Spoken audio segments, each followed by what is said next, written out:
প্রিয় বন্ধুরা আমার, আমি মোহাম্মদ ইব্রাহিম খলিল অন্তরে থেকে আপনাদের সবাইকে জানাচ্ছি আন্তরিক শুভেচ্ছা ও অভিনন্দন।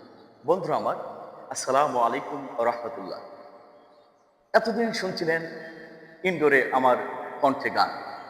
আজ আজ থেকে শুরু প্রাকৃতিকের মাঝে সুন্দর পরিবেশে খালি কণ্ঠে আপনাদেরকে গান শোনাব।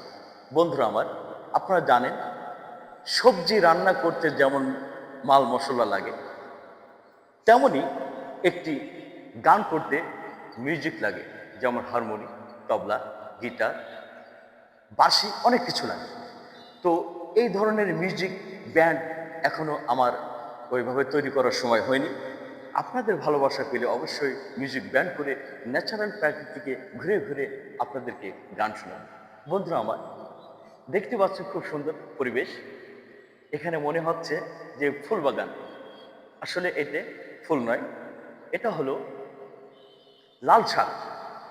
বাংলাদেশে আমাদের বাঙালি ভাষায় বলা হয় লাল শাক। এই লাল শাকে এবং সাদা শাকে প্রচুর পরিমাণ ভিটামিন আছে, প্রোটিন আছে। বন্ধুরা আমার, চলুন খালি কণ্ঠে কেমন লাগে এই প্রকৃতির মাঝে গান। আমি কেমন করে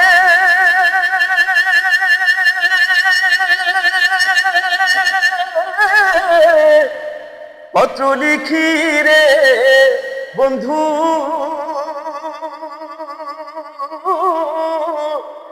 গ্রাহক পোস্ট অফিস নাই জানা,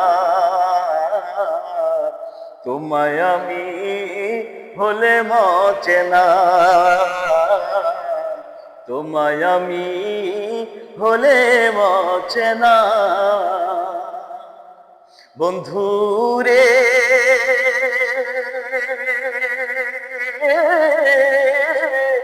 হইতাই যদি দাসের দাসী, সেই চরণে হইতাম দাসী গো। আমি দাসী হইয়া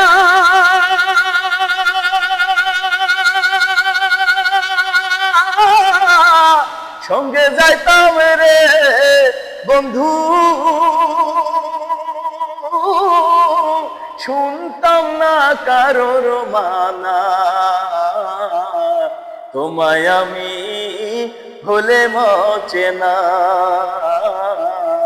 তোমায় আমি হলে মচে না।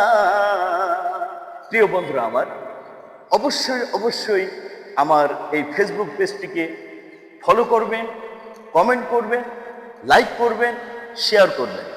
আপনাদের একটি শেয়ারে, একটি লাইকে, একটি কমেন্টে আমি হয়তো কন্টিনিউ আপনাদেরকে আরও পুরাতন নতুন গান থেকে শুরু করে ইসলামী সঙ্গীত শোনাতে পারবো। প্রিয় বন্ধুরা আমার, আজ এই পর্যন্তই। সবাই সুস্থ থাকুন, ভালো থাকুন। আল্লাহ হাফেজ।